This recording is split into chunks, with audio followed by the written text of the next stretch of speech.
The year 3127 marked the second post-galactic peace era, a time when humanity had long since expanded beyond Earth to colonize thousands of worlds across the Milky Way. But despite all technological advances and the formation of the Intergalactic Union (IGU), there remained pockets of the universe that defied understanding, places labeled uncharted designation zones. Farin 6 was one such world, a planet of perpetual twilight with deep violet skies and forests of crystalline vegetation that hummed when the wind passed through. Beautiful but deadly, for Farin 6 was home to the Zarvok. The mere mention of the name sent shivers through seasoned space travelers. In the official IGU xenobiological classification, Zarvoks were designated absolutely forbidden contact class Omega, the highest danger rating possible. No researcher had ever studied them up close and lived to publish their findings.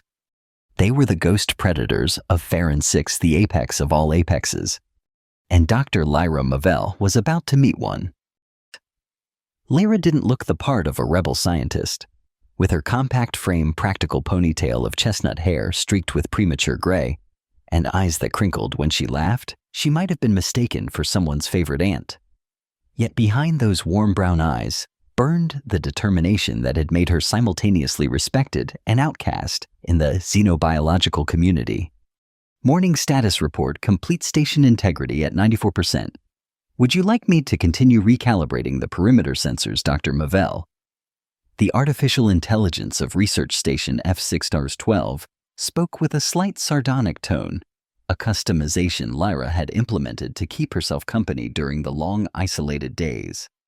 Yes, please do, Aria, and for the 1,000th time, it's just Lyra. She sipped her synthetic coffee, grimacing at the taste. 6 months on Farin 6, and she still couldn't get the replicator to make a decent cup. Aria's holographic interface flickered blue. Protocol suggests maintaining professional designations while on scientific assignment, Dr. Mavel. Lyra rolled her eyes. Protocol also suggests not being alone on a Class Omega planet. Yet here we are. She turned her attention to the wall of monitoring screens. Each displayed different parts of the surrounding terrain, the crystalline forest to the east, the pulsing energy springs to the north, the rolling purplish plains to the west. All beautiful, all potentially lethal. The Citizen Science Coalition that funded her mission had limited resources. After her disgrace 5 years ago, losing her IGU license for approaching an A-class predator on Titan without authorization, no respectable institution would touch her research. But Lyra had never been interested in respectability. She wanted truth. And the truth she believed was that Zarvoks were more than killing machines. Aria? Pull up my theory matrix again, Lyra requested, stretching her stiff shoulders. A 3-dimensional display appeared showing connections between various data points she'd collected over months of careful distant observation. I still fail to see how scattered observational data supports your hypothesis that Zarvoks possess higher cognition, Aria commented. It's the patterns, Aria. Lyra touched various nodes in the hologram. Their hunting techniques change based on prey behavior. They don't just adapt, they innovate. And look at these territory markings. They're not random. There's communication happening. Communication and intelligence are different metrics. Sometimes I think you're programmed to be contrary, Lyra muttered.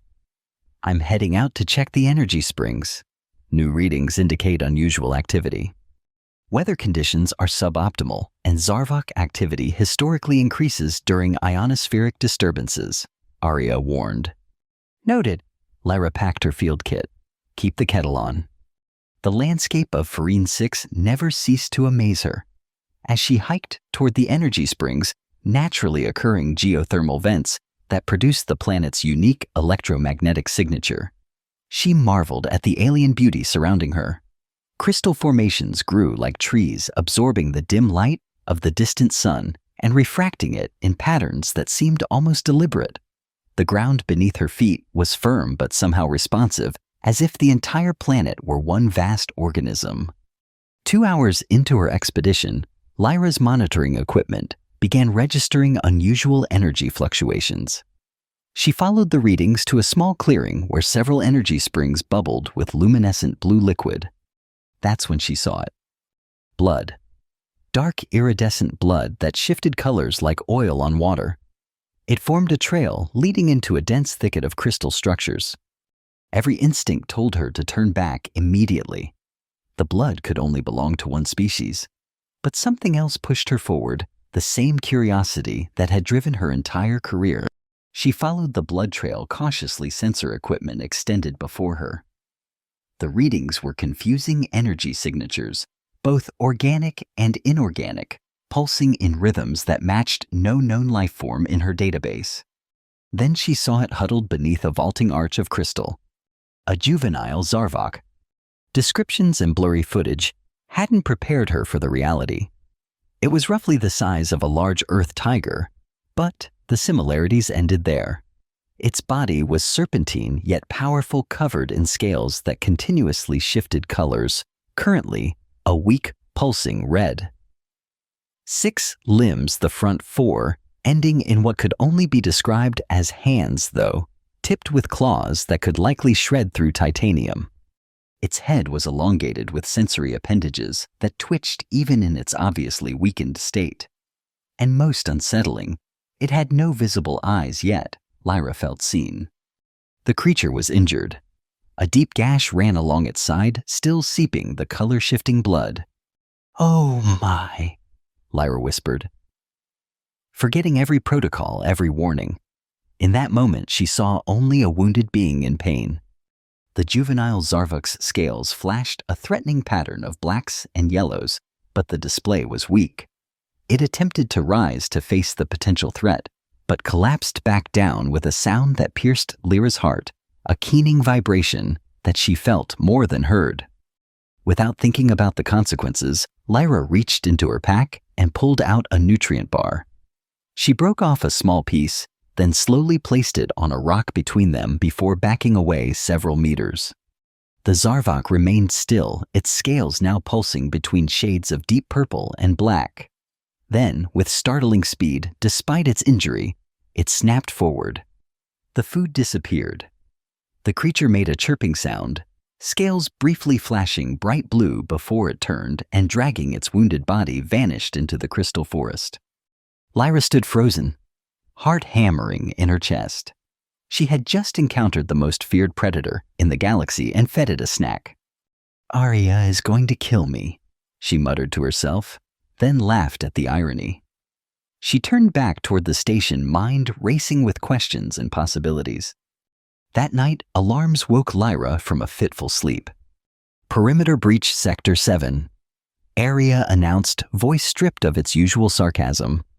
Security cameras disabled. Unidentified entity inside the station." Lyra grabbed the shock staff she kept beside her bed. Not that it would do much against a Zarvok, and cautiously made her way toward the central lab. The station was eerily quiet, emergency lights casting blue shadows across the walls. In the supply room, she found chaos. Cabinets had been opened, contents scattered. But it wasn't random destruction. Specific items were missing: a water purification pack, antiseptic bandages, and a medical kit. "Arya, full diagnostic scan, please," Lyra requested, her voice steady despite her racing heart. "No biological entities detected other than yourself, Dr. Mavel. However, there are unexplained energy disturbances interfering with sensors. The entity may still be present, but undetectable." Lyra carefully examined the room. "No, I don't think so. I think our visitor got what it needed and left." "Got what it needed?" Arya sounded genuinely confused, an unusual state for the advanced AI. "Yes," Lyra whispered, a smile slowly spreading across her face. "I think I've just received confirmation of tool use in Zarvox." The pattern continued over the following weeks. Each night, Lyra would leave out different items, food, medical supplies, even basic tools. By morning, they would begin. She upgraded her security systems with low-frequency recording devices specifically designed to bypass the natural interference Zarvox projected. One morning, she finally captured what she'd been waiting for. Grainy footage showed the juvenile Zarvok noticeably larger than before, using its front claws with astonishing dexterity to unscrew a medicine container. The creature applied the healing salve to its now healing wound with deliberate care. When finished, it paused, scales rippling in patterns of green and blue, before leaving behind an arrangement of crystalline fragments. "It left a gift," Lyra whispered, touching the screen. "Arya, are you seeing this?" "I am recording all observations, Dr. Mavel. However, I must point out that anthropomorphizing an apex predator is scientifically unsound." Lyra ignored the AI's comment. "I'm naming him Core." Naming the subject compromises objectivity. Objectivity went out the window when he started leaving me presents. Lyra retorted carefully, collecting the arranged crystals from where Core had left them. Under close examination, she realized they had been deliberately shaped edges, smoothed, arranged in a pattern that reminded her of the constellation Lyra, her namesake. Over the next 2 months, Lyra documented every interaction with Core. The juvenile Zarvok grew rapidly, its wound healing completely. Its visits became more regular, more deliberate. It began leaving increasingly complex gifts arrangements of bones, forming mathematical patterns, crystal structures that created harmonic resonances when touched. Lyra compiled her findings and transmitted them to the IGU Science Council, expecting excitement at her groundbreaking discoveries. Instead, she received a terse response. "Research Station F6-12. Your continued presence on Farron 6 is tolerated only under the strict condition of zero contact with indigenous apex species. Your reported interactions constitute a Class 3 violation of xenobiological protocols. This is your only warning. Direct contact with Omega-class entities is suicidal behavior and will not prompt rescue operations. Bureaucratic idiots."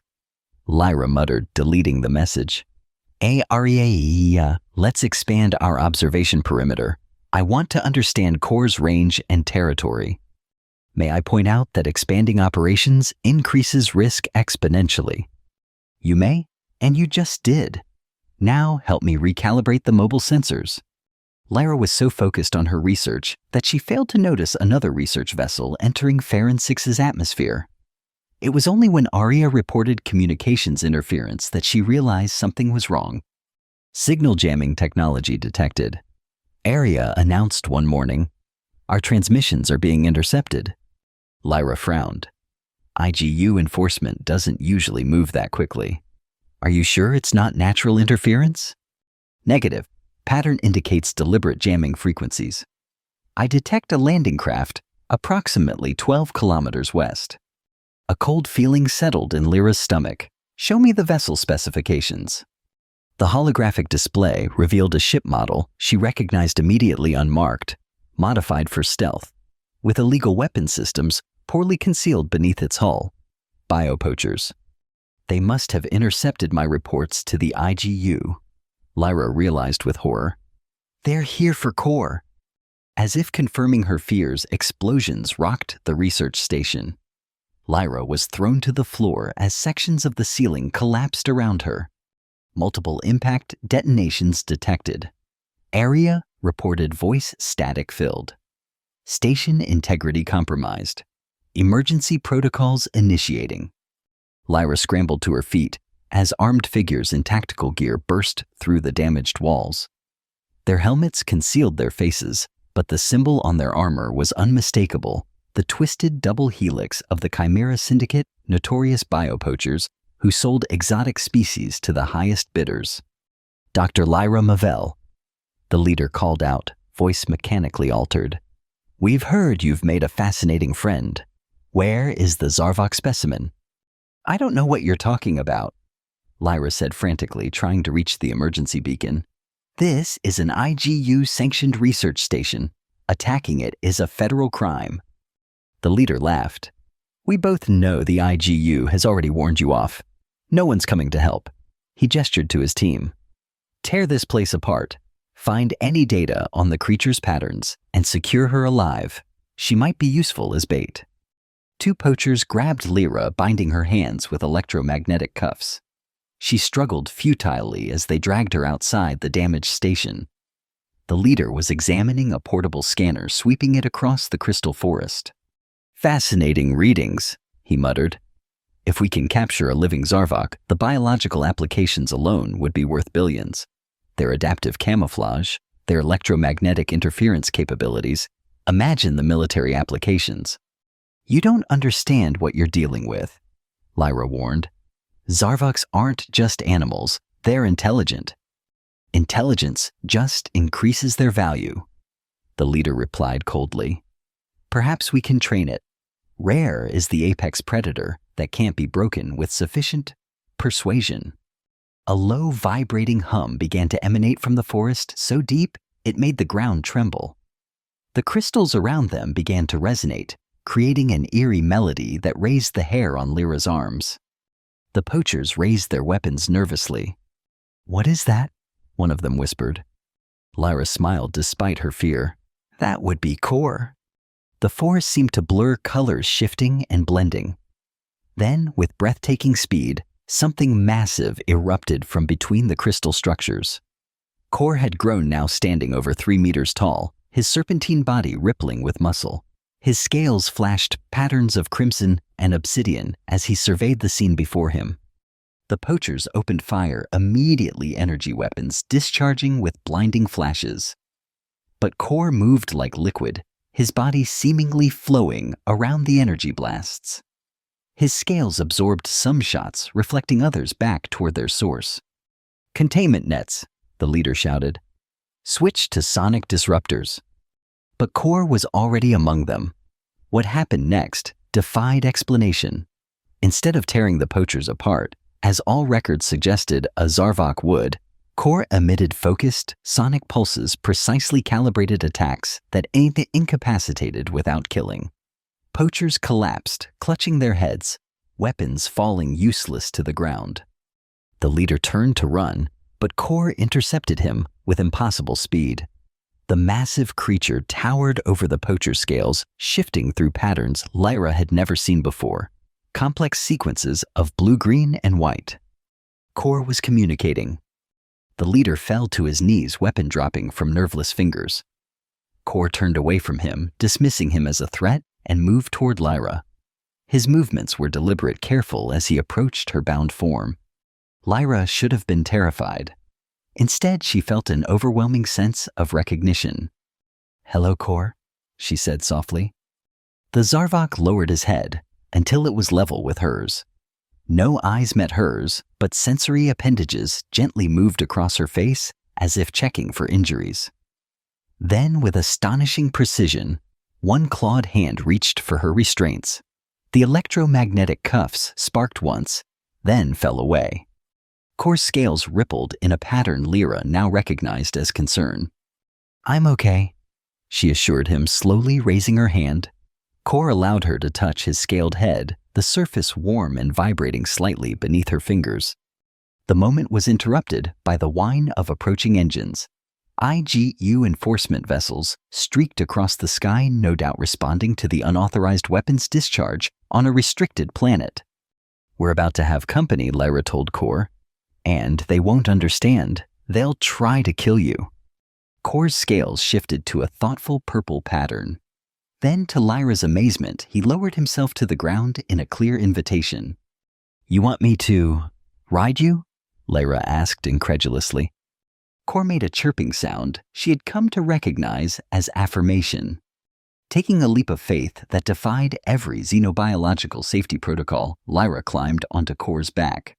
The moment she was secure, he launched forward with incredible speed, racing away from the station and the approaching IGU ships. They traveled deeper into Farron 6 than Lyra had ever ventured beyond her maps and sensors. The crystal forests gave way to vast plains of pulsating fungal structures, then to canyons carved by flows of the same luminescent energy that powered the springs. Finally, Core brought her to a cave entrance hidden behind a waterfall of glowing blue liquid.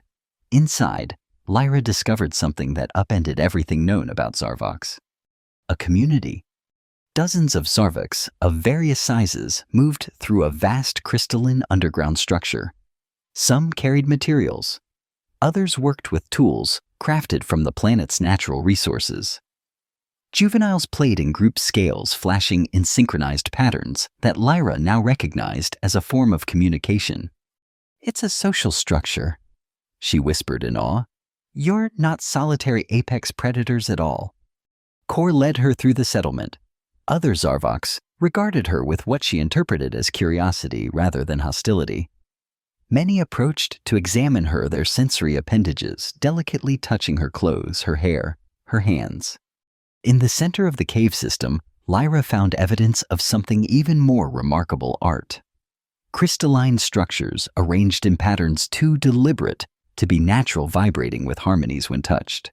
Walls covered in patterns of luminescent materials that told stories through color and texture. "This changes everything," Lyra breathed. "Everything we thought we knew about your species." Kor's scales rippled in what she had come to recognize as agreement. For 3 days, Lyra stayed with the Zarvok community, documenting everything with the portable recorder she'd had in her pocket when they fled. She observed social structures, communication methods, evidence of culture and technology unlike anything humans had imagined for this species. Kor never left her side, seemingly appointed as her guardian and guide. Through observation and gradual understanding, Lyra began to comprehend elements of the Zarvoks' unique language, a combination of scale coloration, vibration, and electromagnetic pulses. On the 4th day, Kor led her back to the surface. In the distance, she could see IGU ships still searching the plains near her ruined research station. "They'll never stop looking now," she told Kor. "The poachers, the IGU, once they know what your people really are, they'll come in force." Kor's scales rippled in a pattern she now recognized as determination. He gestured toward the IGU ships, then back to her. "You want me to go to them?" Lyra asked, surprised. "They'll arrest me for protocol violations. Probably revoke my xenobiology license permanently this time." Kor made the chirping sound of affirmation, then touched her heart with one gentle claw. His scales shifted through a complex sequence that took Lyra a moment to interpret. Truth, show truth. Lyra took a deep breath, understanding what Kor was suggesting. It was time to reveal everything, to change the galaxy's understanding of Zarvoks forever. "Okay," she said finally, "but you're coming with me." Kor's scales flashed bright blue in what Lyra had come to recognize as the Zarvok equivalent of laughter. The IGU enforcement officers were not prepared for the sight of a human woman calmly walking out of the crystal forest with a massive Zarvok by her side. Weapons were raised, orders shouted, but Lyra simply kept walking. Hands raised, Kor moving peacefully beside her. "My name is Dr. Lyra Mavell," she called out, "and this is Kor. We need to speak to the IGU Science Council immediately." The galactic media exploded with the story. Images of Lyra standing before the IGU Council with Kor beside her, the first Zarvok to ever enter IGU space, willingly became iconic overnight. Security personnel lined the walls of the council chamber, weapons trained on Kor, who simply stood quietly, scales shifting in patterns that Lyra now knew expressed amusement at the human's fear. "Dr. Mavell," the council chair began, voice tight with barely controlled anxiety. "You have violated countless protocols. You've endangered yourself, this council, potentially the entire Union by bringing this creature here." "This creature saved my life," Lyra responded calmly, "and has chosen to come here peacefully to help us understand his species." "Impossible," another council member interjected. "Zarvoks are apex predators, not diplomats." "And humans were once just hunter-gatherers," Lyra countered. "Species evolve cognitively and culturally, as well as biologically." She proceeded to present her findings, the recordings of the Zarvok community, the evidence of tool use, arts, social structures. The council listened with growing amazement and skepticism. "How can we verify any of this?" the chair demanded. "These recordings could be fabricated." You're currently sharing the room with living proof, Lyra pointed out. Core has agreed to participate in non-invasive studies to help us understand Zarvok neurology and communication. One council member leaned forward, eyes fixed not on Lyra but on Core. What I find most perplexing, Dr. Mavel, is how you managed to make this apex predator loyal to you, like some kind of bodyguard. What methodology did you employ? What technology? Lyra smiled. I fed him when he was hungry. I helped heal him when he was injured. She glanced at Core, whose scales rippled in patterns of blue and gold affection by her understanding. As for him, he's just returning the favor. 1 year later, the Farron 6 Interspecies Observation Station was established with Lyra appointed as research director.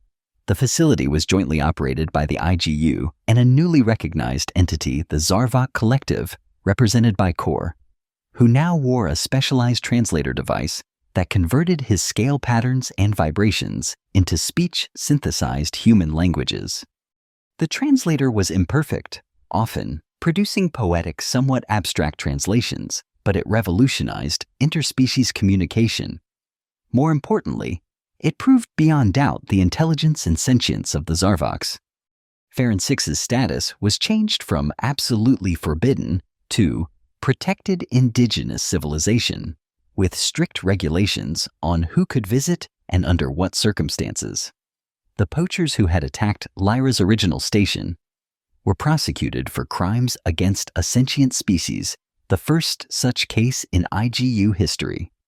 On the first anniversary of what the media called First Contact, though Lyra maintained that feeding Core a nutrient bar hardly qualified as formal diplomatic relations, Lyra stood on a cliff overlooking the crystal forests of Farron 6. Beside her stood Core, now recognized as an official ambassador between species. The Council wants to expand the treaty to include technology exchange, Lyra told him. They're particularly interested in your species' electromagnetic manipulation abilities. Core's scales rippled in what the translator interpreted as humans always seeking new weapons. Not weapons, Lyra corrected. Medical applications, communications technology. There's so much we could learn from each other. Learning begins with feeding, Core's translator vocalized. Not taking.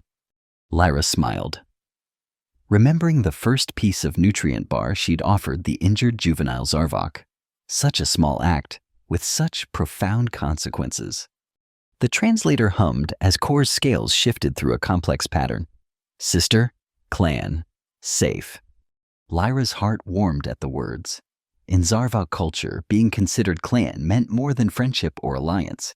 It meant family chosen and declared. Brother, she responded, using the term Core had taught her was appropriate. You are home. As the twin moons of Farron 6 rose over the horizon, human and Zarvok stood side by side, two species bridging an impossible gulf, because one woman had offered food to a hungry stranger, and one being had chosen to trust rather than fear. Across the vastness of the galaxy, countless other misunderstood species awaited similar moments of connection. Perhaps Lyra thought the true frontier of space exploration wasn't charting new worlds, but understanding the minds that already inhabited them. Core's scales rippled one last time before they turned back toward the station. The translator captured his thoughts simply. Kindness, the true universal language.